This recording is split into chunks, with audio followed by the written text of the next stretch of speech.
Hands off.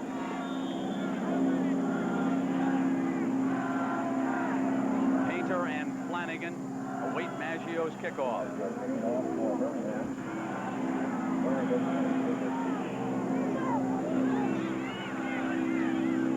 At the 15 by Flanagan. And he is out of bounds at the 29. That scoring drive, an impressive one by Birmingham behind Brent Peace. 6 plays, 63 yards, less than 3 minutes, and Boyer with the 21-yard scoring pass. And Dick, let's take an overview here. Well, you'll see there's going to be a fake up inside on that. Here comes the reverse fake. They make a good fake. Now here, you're going to get the post pattern down in between a 2-deep safety. Initially, I thought they were in a 3-deep safety situation with a free safety. They were not. It throws both safeties. He hits in between the left safety right there, number 42. Billy Owens should have been deeper back in that hole. Would the clock operator please put 14:39 on the scoreboard? 14:39. They'll add 9 seconds, go from here. Let's talk about the Orlando Thunder offense right now. They have struggled so far in this game behind Kerwin Bell. Kerwin Bell right now has got to get something in a short passing game going. Eric Mitchell, 21, the ball carrier. He scoots to the 35-yard line and into the arms of Otis Moore. Kerwin throws the ball very well downfield, but even if you're hot, you're only going to hit 35–40% of those downfield. What he's got to do is throw the ball underneath these zone coverages, delays, the checkdowns, 10 or 15 screens in this football game, and some draws. 4 wide receivers, and they hand off to Jones. There was that inside play, that running one that you wanted, and they go right to the 45, and we go down to Mark Jones. Mark? Yes, I'm here with Mike Hughes, the general manager of the Birmingham Fire. Mike, prior to today, you've been having some trouble getting consistent quarterbacking play. You have a quarterback coming in on Monday. Tell us a bit about that. Well, the league has increased the number of players on the roster from 40 to 41. It's not just for our team, it's for every team. And that player must be a quarterback. So we're going to bring a quarterback in. But our problems offensively have not been just our quarterback. I mean, we've been struggling. Today, we're doing a bit better, and that's a good sign. But yes, we are going to bring a quarterback in. So far, so good for the Fire. Back upstairs. All right, Mark, thank you. Kerwin Bell was shaken up just a bit on that play. And this foul is against the defense, the face mask penalty. Kerwin Bell rolling out to the right. The thing, the defense right now, they've got to maintain their poise. You know, just because they have the lead. Oh, yeah, that's obvious face mask right there. You see the left hand on the mask. It doesn't have to be the mask. It could be any part of that front helmet. If you hook it, it's a penalty. Quickly, Orlando good handing to defense. Jones, and excellent defense that time. In the middle, number 62, Darrell Phillips, making the stop. Darrell Phillips is a consistent playing nose guard in there from LSU. Does a good job. He's one of these guys that's always coming, Brent. He never takes a slow snap. You know, I want to go back on what the general manager was telling Mark Jones, because Kenny Stabler, who does the radio broadcast for the Fire, said it has not been Peace's problem. They have not picked up the defense. They've had weak blocking. And he said the quarterback has been blamed for way too many problems up in Birmingham. Now coming around with Mitchell on the end around for Orlando. First down. And the one-time Oklahoma star who was recruited as a quarterback, then switched to a halfback by Barry Switzer, gives the Thunder a first down. You know, and the good thing he got a nice block downfield after the reverse from the offensive left guard. You'll see in the middle of your screen, Arneson, number 65. Now, just follow him. You'll see the defender's going to come make the play, and he gets a block right there on Johnny Miller and gets another 10 yards. Good job by the guard. All the end arounds and reverses are part of football you don't see in the NFL because of the great team speed on defense. Yeah, and a little better discipline, too. In this league, when they're not quite as fast, they don't get outside. He's got it! He bobbled it into the arms of James Henry, and Henry is going to go for the touchdown. Birmingham. Woo! Hey, no, hey, come here. Hey, touchdown. Maggio, come here. Come here. There is a penalty flag down at the 31-yard line. Alert for River. Huddle him. River. Boy, when it goes bad, it goes bad for... Woo!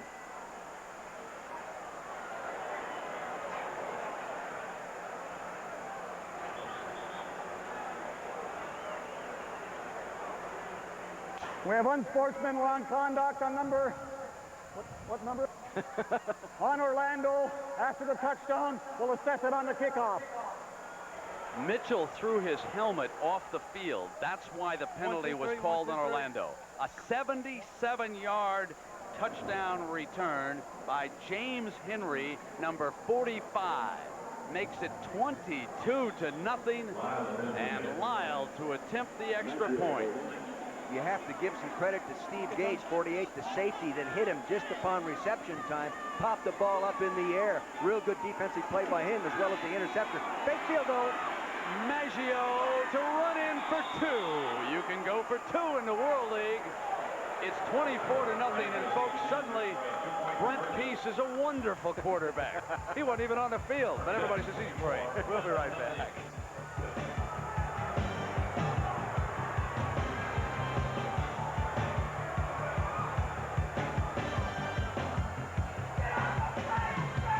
For the unsportsmanlike conduct on behalf of Mitchell for throwing his helmet has been marched off to midfield. Maggio will kick it off from there. Now, if he can get it about 8 yards deep into the end zone, remember in the World League, you must run it out or the ball will be spotted at the 10. So Maggio will try to get it into the end zone, but not all the way out if he can place it perfectly. This one will go out. So it will come out at the 20 when it goes out. Another look at Henry's interception. You'll see it's just a fundamental hook pass. He's throwing it to Eric Mitchell right there. Ball's popped up in the air by Steve Gage, 48. Now the great punt returner, 45, James Henry, takes it off, and you aren't going to catch this young man. He can fly. And the two-point conversion is a piece of beauty. Here they use it up back on this to go ahead and bring him across, and then he picks it up and comes out. Take a look at it now. Clever play. See, he has the receiver downfield. He could throw it to him if he wants to. Instead, Jackson becomes a lead blocker. Element of surprise in this ball game. Junior Jackson, not the receiver, turned around and delivered a good block, didn't he, that time? And it will be 1st and 10. Myron Jones and Carl Painter. Painter, the ball carrier, is out to the 27-yard line, and Maurice Oliver bringing him down. It is 24-0. Birmingham over favored Orlando. Last night there was an upset in San Antonio as the Riders handed Barcelona its first setback of the season. Barcelona went into that game favored by a touchdown. Tackle run that time by Orlando, which has come out here looking for a little ball control, trying to be patient. Well, Birmingham is playing a nickel package, an extra defensive back, and rushing 4 and playing zone 2 deep. They might as well go ahead and pound at that a little bit with your draws and traps up inside. You're going to make yards running the ball. 1st and 10 for the Thunder. It's a handoff to Jones. Jones stopped short of a first down that time. Arthur Hunter hitting him first. And the first quarter numbers, all Birmingham. They had the 6 first downs, 47 rush yards to -1, 67 pass to only 3. Look at the time of possession, and it has been reflected on the scoreboard. With 10:50 to go, 24-0. Birmingham leading Orlando. Week 5. Bell is back. Stands in the pocket a little too long, and down he goes at the 36-yard line. Pelham McDaniel, number 77. You know, last night in talking to Pelham McDaniels, he told me, he says, you know, Mike Withycombe, the offensive tackle that I'm going against, is a real good pass protector. And he said, I might use a little trick on him. When I get there and I have him trouble, I'm going to yell fumble and get him to look around for the ball, then go on by him. That's what he said. Maybe he did at that time, Brent. Pelham McDaniels from Oregon State. Williams is in motion, giving Bell 3 wide outs to the right side, looking in that direction. Intercepted. McGowan dropped it. He had the interception, dropped it at the 45-yard line, but it forces an Orlando punt, and this crowd is not happy with how this one's unfolding. See, now they're attacking the front part of the defense, the zone coverages. He has plenty of time. Pays it, the hook pattern right there in the bottom hand of your screen there. He just throws it a little bit high. Linebacker in good position. He just can't hold on to the football. Paul McGowan, he'd rather hit a running back in the mouth anyway, really. Ray Criswell gets it off, and the dangerous James Henry fields it at the 21-yard line. He's had one interception return for a touchdown. That time, he has to battle his way back to the 24. 24-0. Birmingham. We'll be right back. Birmingham leading by 24. Dick, you were the first one to tip me that Birmingham did not look that bad on film. They just were inches off on a lot of things. They're executing much better today and not beating themselves. This is Bell searching for daylight. Makes his way to the 28-yard line, and Tim Hopper tackling him. You know, the one thing you don't want to do as a defensive team is give an offensive team a breath of fresh air early in the ballgame, and that's just what Orlando has done. You know, one thing, when I watched one of their games on cable, I thought they were making a mistake going without the huddle, because even I know very little, but even I knew which direction their plays were headed to. Well, they said one reason they're not using the huddle is their offensive mechanics, their terminology is so descriptive that the defense also would pick up with it as the game went on. Kenny Bell again, out to the 32. Stopped there by Willie Walker. Taking a look at the good offensive line play here. Now see the big offensive lineman pulling right there. Nice kick out block right there by Paul Ingenez, number 52, and almost breaks it up inside. Tell you, you know, some of the moves they made. Crawford, number 44, was in on that play. He wasn't even here last Monday. He shows up Tuesday starting. Hey, and he's playing well.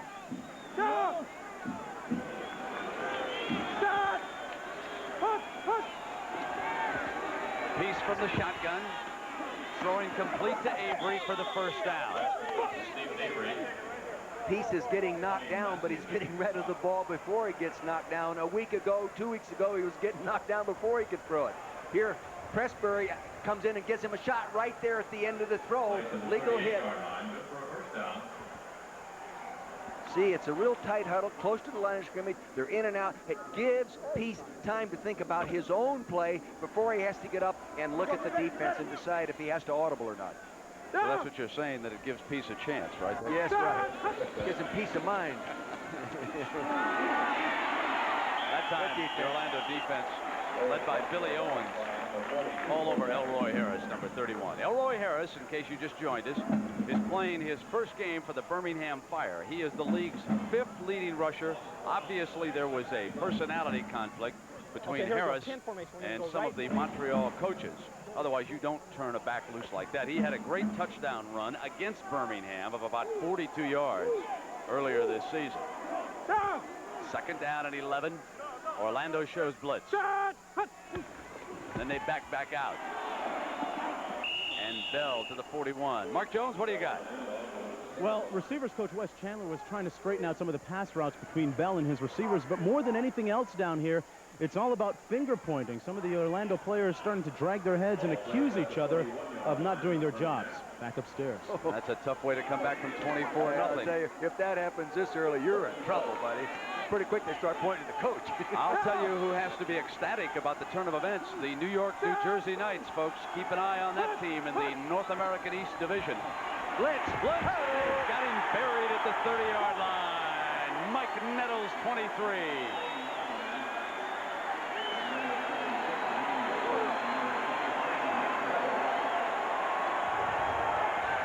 Nettles to the left side of your screen, number 23, the little tiny guy. See, there he is. He's a safety, backup free safety. Too many guys on that side of the line of scrimmage for the offensive people to handle him. You've got a hot receiver, that situation.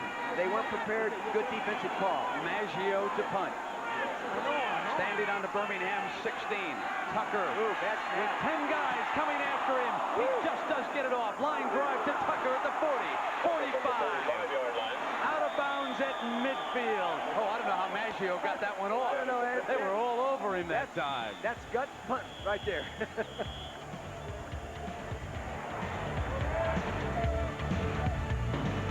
Underneath Painter. Wow. World League next Sunday on ABC Sports. Dick, show us Maggio's punt again. Well, you see the ball right here. Now watch the pressure. This is what you call punting under extreme pressure. Now freeze it right there. See, the ball comes out right there. That's amazing. He got that thing off. I'm impressed with your new toy. Yeah, Orlando at midfield. Kerwin Bell on first down. Over the middle to Williams. Williams spins to the 28-yard line. The one thing that's this Orlando team can do is they can light up the scoreboard. They can attack. They have the 4 receivers. The running back is as much a receiver as he is a ball carrier. Good little draw fake inside to freeze the linebackers, pops it to him. On a quick count, the inside to Jones, who pounds his way. Now, I mentioned the standings in the North American East, so let's take you to that division. Orlando, the only team at 500. If they lose, they fall into a tie with Montreal at 2-3, and New York, New Jersey can tie them if, and it's a big if, because Sacramento will come to the Meadowlands with one of the best defenses in the World League tomorrow night. So that's the Monday night game. And here now on 2nd down and 9 yards to go for Orlando. And the fake, they'll bring the end around. Mitchell can throw. He's got the option, but he tucks it and makes his way to the 21-yard line. I watched him on the practice field. He threw this in a strike about 3 times in a row for touchdowns on Friday. He can really throw the ball well, having played quarterback his first 2 years in college. Did a nice job of taking a play there when he couldn't throw. Now you see, fake, hands it off. Here comes a little pressure right there by Hunter, number 24. He's outside. He wanted to pass. He slips underneath Johnny Miller. He gets up and good effort to make a positive play. Orlando needs a short pass underneath the zone to keep the drive going. This is 3rd down. There are 4 wide receivers, and timeout is called as the seconds were ticking away. So they don't get the play off. Irwin will come to the sideline. Chan Gailey will set his defense, and we'll be right back. Heard already. Defensive lineman Russell Maryland out of Miami has rejoined Jimmy Johnson with the Dallas Cowboys as Raheem Ishmael takes the money and runs to Canada. Now it is 3rd and 3. As Dick Vermeil reminded me during that commercial, what a coach wants to do down here is use both downs to try and get his first down. He's down by 24 points. He's inside the 25-yard line. Williams comes in motion, and Bell is going to put it up. They're not going to sit on it. Over the middle, intercepted at the goal line by Miller. Out to the 23, and that decision will be booed roundly. I boo it. That's not a good decision. You're 3rd and 3 yards to go for a first down. You're 24 points out. You don't have to go for it in one play. Go for the first down. I can't understand that. Miller has the biggest play of the season until today, that 99-yard interception return. Good time to set up in the pocket. Could have thrown it underneath the zone. Johnny Miller, that's his 3rd interception of the year. Good football player out of Michigan State. Taking another look, critical mistake. Throw the ball late down the middle. That safety, he's just sitting there in that zone, not playing man-to-man, watching the quarterback's eyes. And he's returned one, as you said earlier, Brent, 99 yards for a touchdown. Another one of George Perlis's one-time Michigan State Spartans getting the job done down here in Central Florida today. On the end around, they bring it to the outside. Getting 8 yards is Teddy Wilson, number 89, and Tony Massey tackled him with Kerwin Bell struggling here today, as he has for the last couple of weeks. Many attributed that to the road trip in Europe. But here they are back, enjoying some home cooking, and they're still struggling. Just too greedy. There's nothing wrong with a first down before you go for the touchdown. Brent Peace, the embattled quarterback of the Birmingham Fire, with a comfortable 24-point lead. Ball at Birmingham's 30-yard line. The toss is to Bell, and Massey, who has played a whale of a game defensively, is hog-tied. Well, they were outnumbered at the point of attack, or else the guard made a mistake and didn't kick out and turned up, one or the other. They had too many defenders out there to run that play. It was a big day for former Nebraska Cornhuskers in the first round. 2 went early, as you see on that scroll coming across your screen right now. Checking out the first round, Corey McKern will give us the very latest at halftime. We watched Nebraska lose to Georgia Tech, as the Ramblin' Wreck went for number 1, at least in one poll here in the Citrus Bowl on New Year's Day. Underneath the coverage, breaks free for a first down and out of bounds. Stacy Mobley, who has thrown a touchdown pass here in the first half, back to his quarterback Peace with a 13-yard gain. You know, when you're in man-to-man coverage, they were in blitz coverage. They tried that same blitz that they sacked the quarterback a little while ago, and this time that locked up, they picked up the blitz and put him out there man-to-man. If you're man-to-man, you better make that tackle, because you miss him, you may not have anyone helping you. We're clocked inside at 3 minutes to go here in the first half. 2:50. A first down for Birmingham.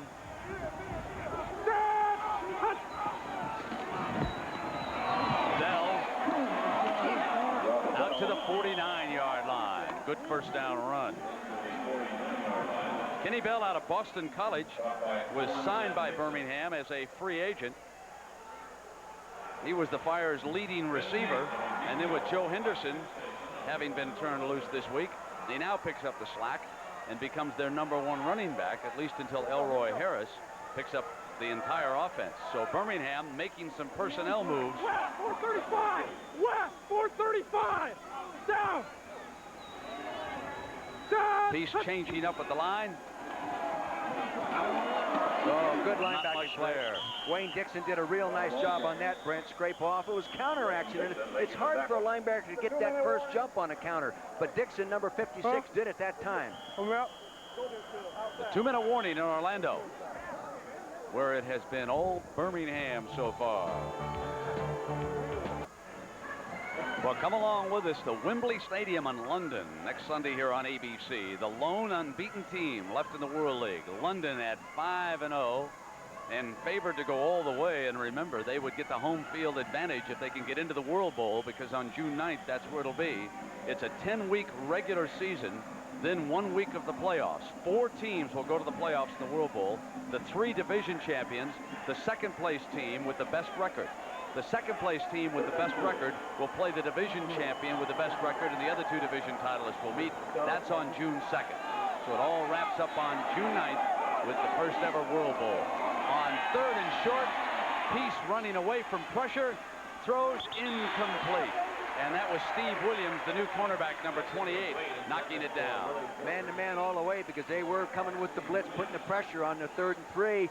And I'll tell you, it's tough to cover a guy singled up all by yourself all the way across the field. And you'll see Williams, number 28, right in position. Of course, if the ball was thrown just a little further out front, maybe it would have been a reception. The 10-man rush again. Dixon is on the outside, indicating that they may be setting a return. Ooh, low. That's the kind you want to return. He gets that fielded. He fields it at about the 6-yard line. And Tucker down at the 22-yard line. 1 minute and 40 seconds left for Kerwin Bell. We don't have to tell you, he'll be taking it deep as he has all game long so far, but unsuccessful. You know from having watched Orlando in the past ball games that they're capable of all of a sudden exploding and put points on the board. If they're guilty of anything in the times that I've watched them play, is they sometimes try to do it in one play. That's all. When they don't use the whole field, they're using that deep field just a little too much. Kerwin Bell with 1:43 and 2 timeouts. Thunder from their own 22-yard line. Must get 78 yards or at least set up a field goal here in a hurry. 4 wide receivers: Simpson, Williams, Lassane, and Mitchell. Jones is his running back. Good protection. Throws complete to Lassane. A first down for Orlando. The clock stops in the World League the last 2 minutes on a first down at 1:34. A 21-yard gain that time. Bruce Lassane out of Florida State. Bruce Lassane did a nice job of reading the defense, coming into the zones. They were in a 2-deep zone, rushing 4 people, 5 underneath. Bell again to Lassane, who breaks free. First down to the 42. Clock stops again at 1:19, and now they're starting to throw underneath that zone. Yeah, no way. You think they're listening to us? No way. But you've got to take advantage of those zones up in front and in between linebackers and just over the head with little draw fakes and that kind of stuff. High percentage throwing. Bell with good protection. Simpson bobbles it, regains it. It cost him a couple of yards when he couldn't get the handle early. Tracy Sanders bringing him down. See, the other thing that happens to a quarterback like Bell in this situation, he throws the interception on the long one, turns it over, he comes back out, he starts throwing short, he starts hitting the ball, he gets in rhythm, he gains confidence, he forgets about the interception. It's important to start out positive. Orlando uses its second timeout here in the first half. 1 remaining. When you come, Chevy Chase had better success in Europe than the Orlando Thunder did. Well, you can see the drastic difference in the first 2 games and the second 2 games. Look at here, 2 touchdowns, 9 touchdowns, 4 sacks, 11 sacks. Hey, major problems. You know, the big difference in the first 2 ball games, Orlando faced man-to-man blitzing coverages. The next 2 games, they play zone coverages, and the zone coverages are giving them problems. People are going to keep playing them zone until they handle them better than they're handling them. 49 seconds to go in the first half. Bell over the middle, incomplete. He wanted Williams again, and that's a dangerous throw. Both safety men camped back there. He had one picked off at the goal line not long ago. In fact, I am surprised that Miller didn't pick that one off. I think he almost anticipated making contact with the receiver. Check him down. 3rd and 5. Check him down. It's actually 3rd and 6, Coach. Now, it looks like they're going to change up the defense here and come after them with man-to-man. They might be thinking check down. If they check it down, they'll be checking it down into man-to-man. Yeah, here they are. Yeah, they got it right there. Jones. Good job. He got the first down to the 29. That'll stop the clock with 37 seconds. Brought down by 1 timeout left. 36 seconds. They have to be concerned now about waiting on that timeout in case they have to stop it to set up a field goal here in the closing moments of the first half. It seems to be what they're trying to position here is a field goal attempt by Charlie Bauman.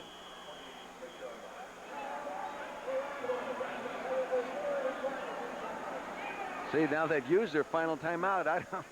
That's Brett. I tell you, I'm a smarter coach up here than I am on the sideline. Well, it was a strange management of time here. Yeah. You would always try to. Here's Charlie Bauman. He would be the field goal specialist out of West Virginia, and he is the leading field goal scorer in the World League with 32 points. Trying to get Orlando on the board here. It's 21 seconds, 2nd down, and out of timeouts. Now, their favorite pass pattern has been into the middle of the field all season long. You can't throw that one here underneath because they can't get the clock stopped unless they get a first down in this league. I forgot that you can stop it up quickly. First down, right. But I don't know if you've got enough time there to get the field goal team on a field. You coaches, you always work on getting a field goal team to run on the field, line up, and get it kicked. And right now, if they don't use too much time on this offensive play, I think you can do that in around 16 seconds or less. You really can. But you got to hustle. Bell does dump over the middle. They've got the first down. Right now, the field goal to the 11-yard line, and the clock will be stopped. Now, Bell, of course, can get up in a hurry and throw it down and stop it, or he can take a quick shot at the end zone here. Let's see what they elect to do. Stop it right there. The clock right there with 7 seconds to go. Now they're down 24-0. A field goal attempt, if successful, of course, would get them on the scoreboard. Dick, what would you do here? I'll tell you what, I think I'd try to get 2 shots into the end zone for a touchdown. I really would. In 7 seconds, if they don't call, long type quarterback drop plays, they can throw 2. 7 seconds. The ball is at the 11-yard line. 4 receivers for Orlando, trailing by 24 points. Bell under pressure over the middle. Beautiful defense. And penalties come down. Yeah, that was pass interference, too. 48, Steve Gage hooked him. You could see it. That'll be half the distance. You'll see Steve Gage, the middle of your screen up on top. See, now he's going underneath on the post pattern. Remember, he is a safety, not used to covering corner to corner. And he hooked him with his right arm and batted it with his left hand. Pass interference. Yeah, it was obvious. Good. Now, if they good coverage here. If they call it a line, automatic first down. Automatic first down. Now, if they call it obvious pass interference, they put it at the point of the spot. They're not. It's just half the distance. Only 4 seconds left on that clock. Still got time. So go ahead and throw it again. Simpson and Williams are stacked on the right side. They're going to run a pick play. And they'll bring a third man over Mitchell so they can pick to the right. Bell in that direction throws incomplete as time runs out on the first half. The Birmingham defense holds with Arthur Hunter getting it done for the Fire. Brent, you mentioned they were going to run a pick. You know what Birmingham did? They went zone. You can't pick a zone. Good defensive call. You don't see a lot of zone down there. You see him rolling out, good pressure in his face. He's trying to throw it back. Good defense. Everybody covered. See, everybody loose play in zones. So we're at halftime. Kerwin Bell and the Thunder trailing it by 24. Corey McPherson will be coming back after this message and a word from our ABC stations.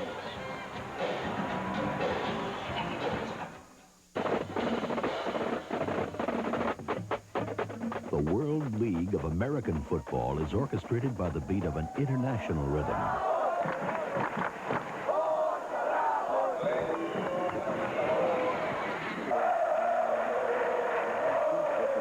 Von der Run Shoot Offense wird sehr viel gesprochen im Augenblick in der World League. Muy espectacular y muy... We don't return it for a touchdown. We put the offensive on, you huddle up, and we're going ninja to the wide field. Ninja to the wide field. All right. Ninja to the wide field.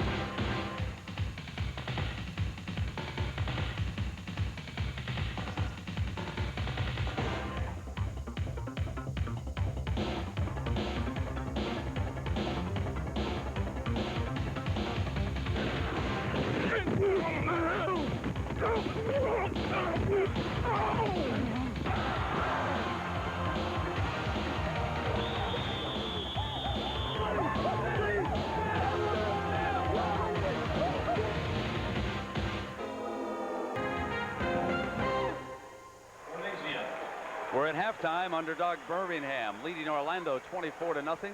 Time to get an NFL draft update. Let's go live to Corey McPherson. Corey?